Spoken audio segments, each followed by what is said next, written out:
This month, Travel Television presents stories from a trio of weather-related disasters in the U.S. Hurricane Katrina, the Joplin, Missouri tornado, and Hurricane Sandy. So let's get right to our first stop. The middle of a parking lot in East New Orleans may seem like a strange place for an incubator of baby cypress trees, but not to James Strom, who runs the tree program for Common Ground. In the middle of an industrial area in East New Orleans, off Reed Boulevard, a little bit of earth growing, thanks to Common Ground. Yes, I'm James Stram, and I'm with Common Ground Relief. I'm the wetlands coordinator. Common Ground does all kinds of different stuff. We have a legal clinic, a construction program, among other things. And what we do at the wetlands program is we grow native plant material that is part of the wetlands ecosystem. So there's kind of three different kinds of wetlands. You have the bottomland hardwood forests, you have the marshes, and you have swamps. So everything we grow is native to one of those three ecosystems. And so we grow the stuff here with help from volunteers, and we go out into the wetlands with other volunteers and plant them. My name's Laura, and I'm from New York, and I'm volunteering with Common Ground. My name's Liberty, and I'm from New Zealand, and we're volunteering here. This is my friend Kate. Hi, I'm Kate. I'm from New Zealand, and I'm volunteering with Common Ground. Hi, I'm Marianne. I'm from New Jersey, and I'm volunteering with Common Ground. I graduated college in 2010, and I just decided I wanted to go on like an adventure. And I rode my bike down the East Coast and then up the Gulf Coast. And I was planning on going kind of all around the U.S. But I got down to New Orleans, and I just basically fell in love with the city, and I got involved with Common Ground, and I really liked it here. So I've basically been here since. Anne brought me here. She had visited New Orleans a while ago and worked with Common Ground, and had told me how great of a program it was. A lot of really great people, and so I decided that instead of just coming down to New Orleans for vacation, that we would rather kind of help out. Because it's a different way to see a city than you would if you just stayed in a backpackers hostel and hung out with other people who are, just traveling through. Yeah, you get to stay in one place for longer and meet lots of people and help out. This is some of that earth that's growing.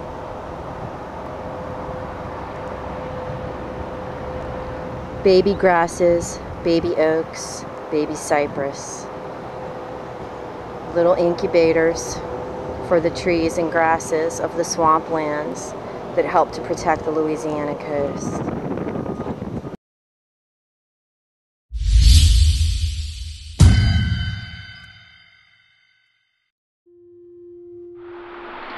Ask you, Lord, to comfort this area. They've been through so much. Let us be an inspiration to those who have lost things. Guide us, my God. Be a light. Stay with us for a long time to come. Amen.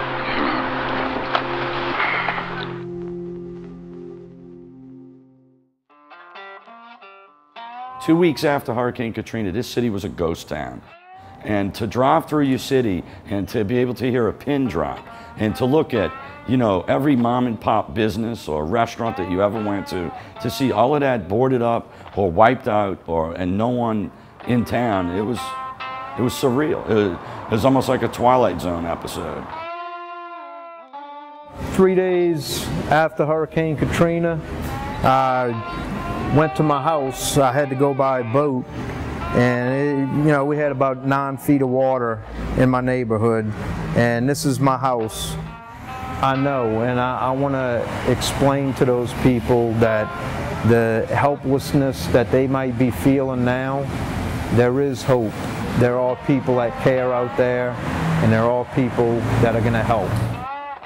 I mean, I had figured it'd be 10 years before this city would be back up on its feet. When the guys from New York came down, initially they were here just to help us with firefighting duties. But as time went on, those guys started going out to other firemen's houses and helping guys with whatever they needed. So when those guys showed up, it was like I said, it was a huge weight lifted off our shoulders. Hey, there's some help here. There's some people outside of this city that care about us and come down here and help us get going again. We want to go up there and help these guys in any kind of way we can. We don't care if we're down in the basements, shoveling the sand out of the basements. We don't care what we have to do. We do.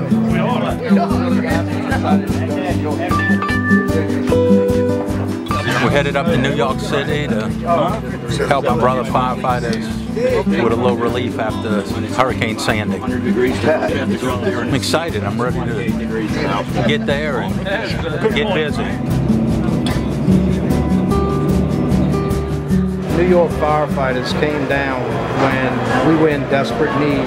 It's a brotherhood and sisterhood that, you know, you can only describe by being a part of it.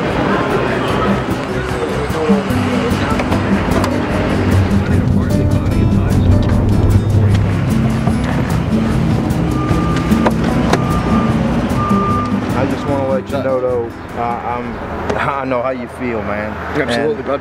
There's hope and there's a light at the end of the tunnel. Yeah, the kids and the wife were the biggest thing. Yeah. So. Oh yeah, I know that feeling. It's you know, it's a little bit easier for us. Right. Like as I was explaining to the guys, you work as hard as you can during the day. You go home, you go to sleep, you wake up the next day, you do it again.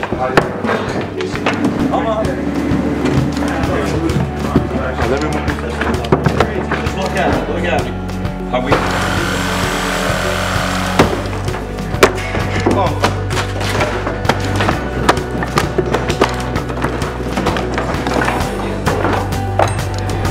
Met a bunch of people today that needed help. We saw a bunch of guys that helped us down in New Orleans, and I think we're pretty successful in uplifting their spirits.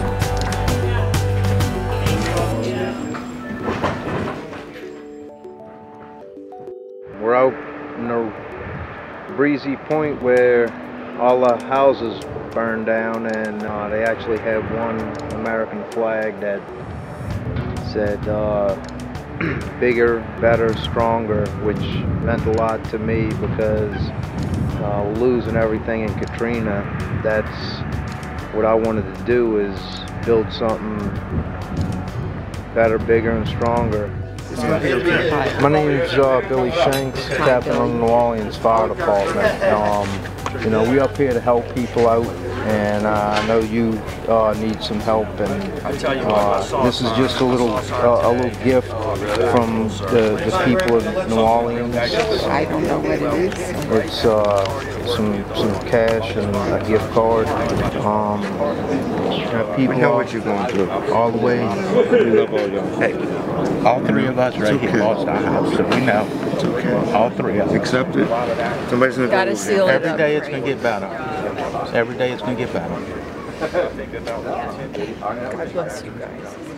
I was actually looking at this woman as if she could have been my grandma, and that I was helping somebody's mom, somebody's grandma. I'm here to help them. I want to make them feel better. And I'm hoping that through my experiences and having been there twice, that I can convey some of this to these people and show them that there is hope. I have a guy here that lost 2 homes. He lost one for Katrina, and he lost one 2 months ago in Hurricane Isaac, and he's going to rebuild. She's exactly what we were talking about, the type of person that we wanted to help. I watched my brothers and sisters suffer with Hurricane Katrina. I saw them lose everything, and I knew there's more than what we do as firemen. And so, yeah, I'm going to remember all of these people because my mission was to help these people. You know, I bet she's not going to forget us. So, mission accomplished.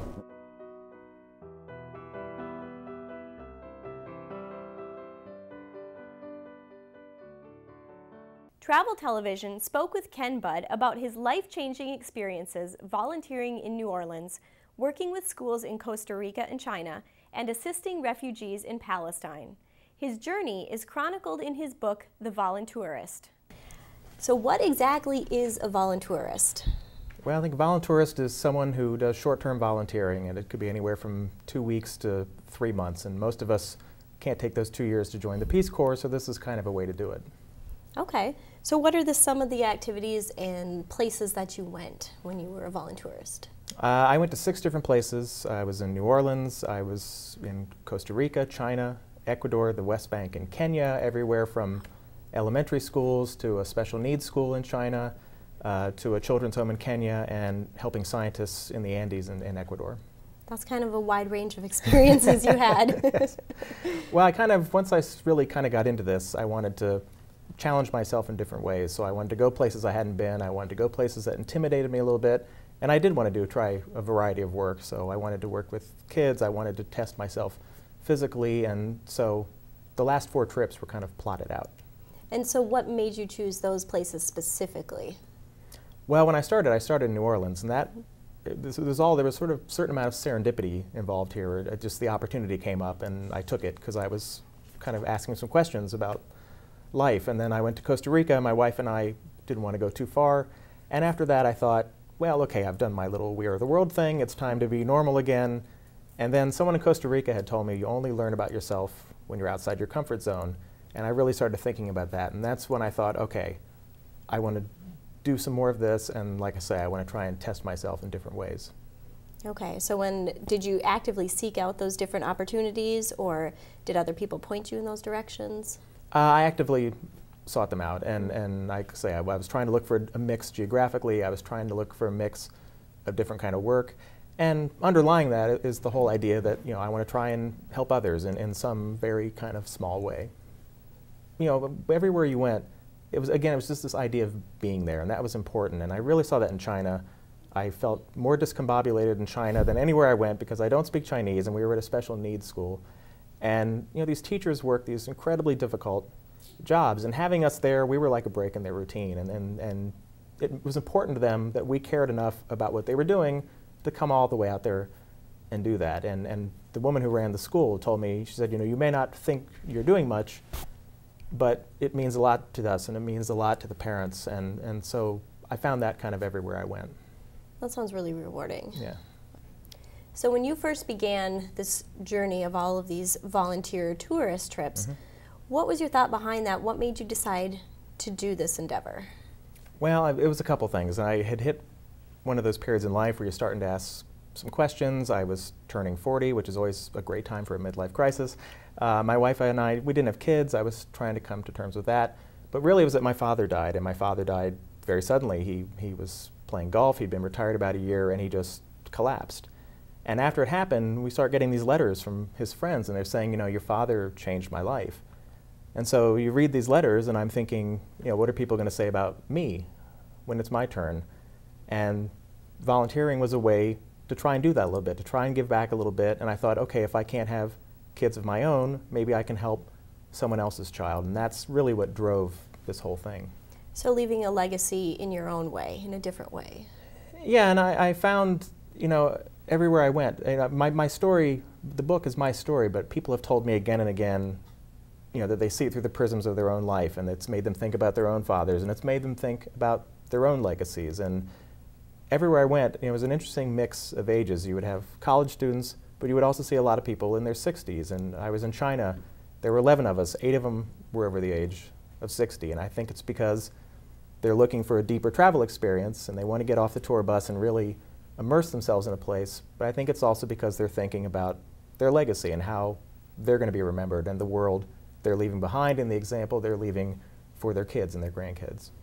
So they're all very, very good examples. And so as executive editor of AARP, and you're looking at these different demographics, and as people age and they start thinking about their lives, did you notice that they were finding more connection with different points in your book too?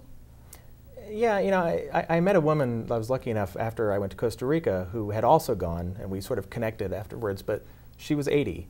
And she had never left the U.S. except for one trip to Acapulco with her husband, and she was a widower. And she told me, she said, I feel like I have love to give. And she went to Costa Rica for 3 months and volunteered, and it was such a life-changing experience that then she went to Thailand for 3 years. And you know, to be 65 now is very different from what it was 30 years ago, and I think you're going to see more and more people looking for these experiences and doing these types of trips. It's about finding out who you are and who you want to be. One life, that's all we get.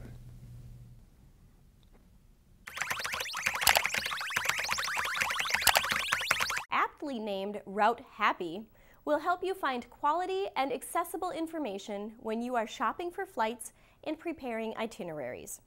Real flyers share their experiences and give thumbs up or thumbs down to create a Route Happy rating system. It ranks overall travel experiences on an airline by route. Besides helping you find the best trip, it will show you actual scores for flights on over 700 airlines, including a summary of services and amenities that can vary widely even within a single carrier. You can't book your flight or compare fares on this site, but what you can find out what hundreds and even thousands of fellow flyers thought about a particular trip. Its mission is to improve passengers' flying experiences because all flights are not created equal. You can search routes from economy to business and view the scores breakdown for each flight. This way, you know what to expect from each and every flight before you board, put your tray table up, and your seat in the full upright position. Take a look at routehappy.com.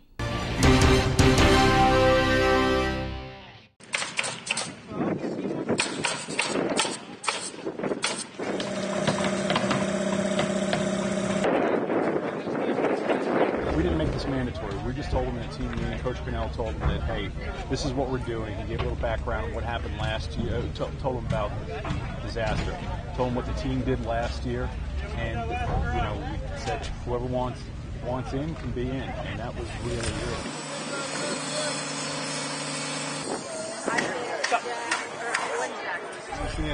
I kind of heard about how devastating it was to the community, so it really wasn't a question for me would I come or not. It was kind of an automatic yes, I'll come help out and do what I can to help out. It's an incredible feeling just to be able to give back, especially to fans and people in the community. So what made you really want to come down here and kind of put your vacation plans on hold for a little while? I remember when I heard about Joplin last year and the devastation and so forth, and there wasn't really a whole lot that we could do based on the schedule we had. But I had an opportunity to come back this year and help out. It was something that I wanted to do. I wanted to try to give back and help out these people in need. We got a lot more.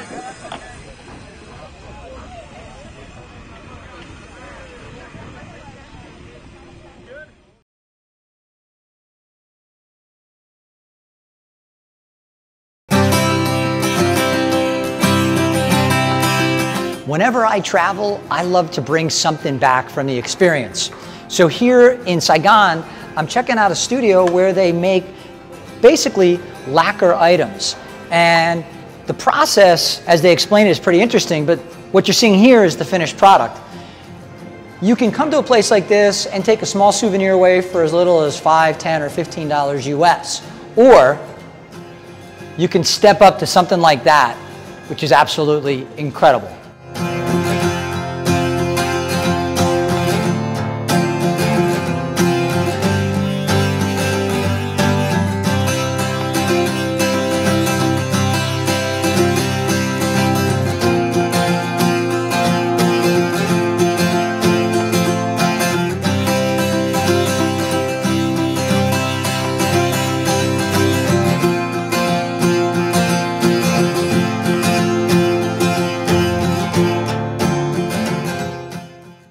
You saw the finished product. Now take a look and see how it's created. They take the wood, they wrap it with cloth, they coat it with paint, and then they'll either put mother of pearl inlay in, or inlay eggshells, or in some cases simply paint it. If you follow me over here, there's an area where they take the eggshells, and the shells are from ducks. And in some cases they'll burn the shell to give it a darker hue, or they'll simply leave it the color that it comes out naturally. And they'll take it and they'll smash it into little pieces so that they can comfortably put it into a design that's been outlined by an artist, in this case 2 ladies. They also use mother of pearl. So you have a shell here, and they have a process by which they take the shell, they heat it, and they make it flat. And that gives them the ability to take it and do the inlay like they did in this particular tray. Now this lady is taking more mother of pearl, and you're seeing as she does it, as she puts it into this design. Now, where was that painted? That was painted over here with these artists. So these gentlemen are working and putting a design to a sketch that was outlined, in this case, on a couple of vases. And there's another artist right here who's hand painting a different design right there. And he's taking it from a picture, but as you can see, this is all handmade work. Now, how do you get the color to come out of this? Well, that's where these gentlemen step in. This is the finishing process. They use this tub of water, and you'll watch, they'll rub the design, and it'll bring out the color and really make it pop. And they're getting pretty close on those items right there, as well as these items down here. And ultimately, you end up with a nice little keepsake that you can bring back, a memory from your trip.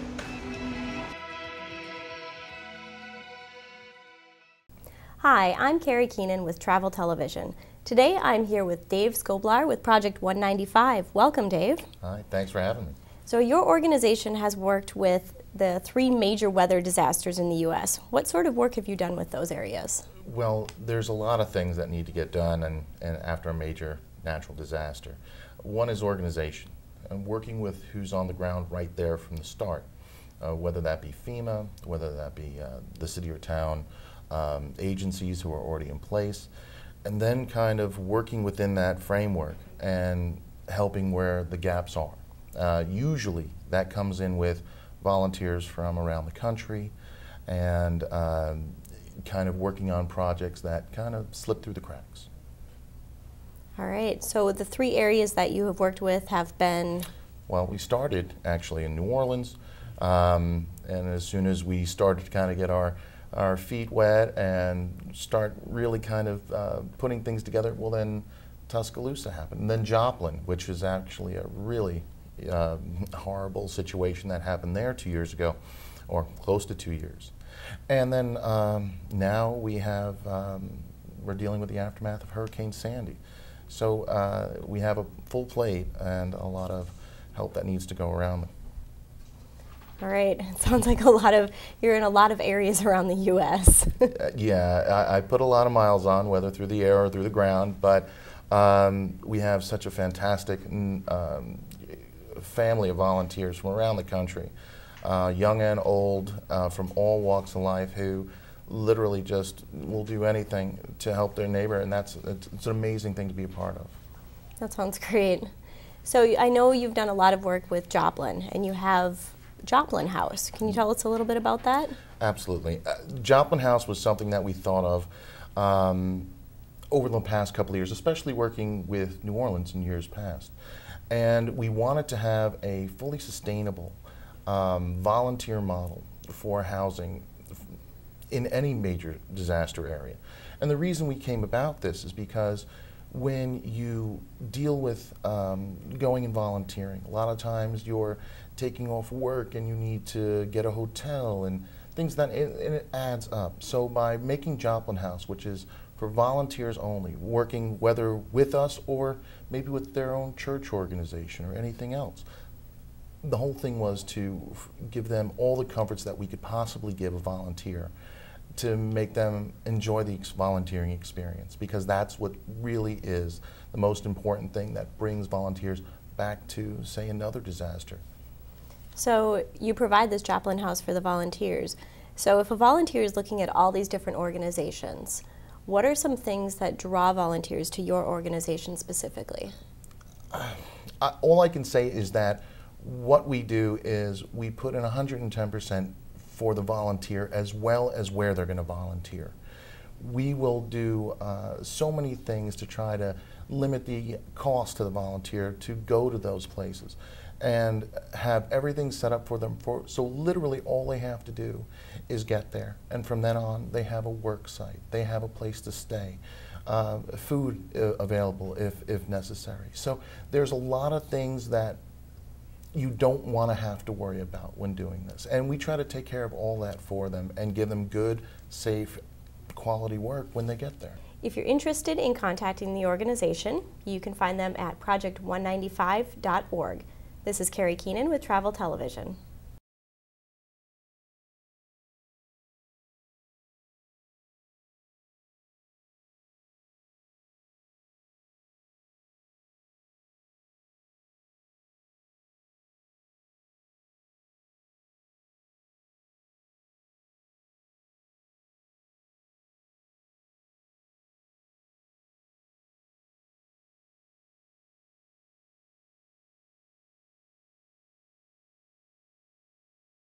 Travel Television honors volunteers by telling their amazing stories.